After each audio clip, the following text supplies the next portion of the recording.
চলুন এই বৃষ্টির দিনে মুচমুচা কিছু বানিয়ে ফেলা যাক। আজকে বানিয়ে ফেললাম গার্লিক পটেটো রিং চিপস। প্রথমে 2টা আলু ভালো করে সেদ্ধ করে ম্যাশ করে নিলাম। তারপর প্যান গরম করে কিছুটা রসুন কুচি, পেঁয়াজ কুচি আর কাঁচা লঙ্কা কুচি দিয়ে ভেজে নিলাম। তারপর দিয়ে দিলাম ম্যাশ করা সেদ্ধ আলু। কিছুক্ষণ নেড়েচেড়ে একটা পাত্রে উঠিয়ে নিলাম।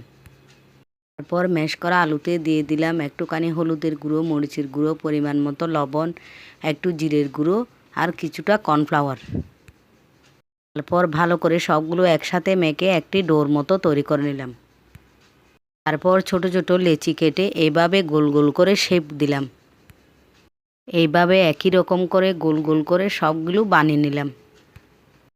প্লেটের নিচে এবং উপরে কিছুটা ময়দা ছিটিয়ে দিলাম, যাতে একটার গায়ে একটা লেগে না যায়। এবার গরম গরম ডুবো তেলে সবগুলো চিপস একে একে হালকা বাদামি করে ভেজে নিলাম। চুলার আঁচটা লো ফ্লেমে রেখে ভাজতে হবে। ব্যাস তৈরি হয়ে গেল আমাদের চিপস। সস দিয়ে গরম গরম পরিবেশন করুন বা ট্রাই করে দেখতে পারেন।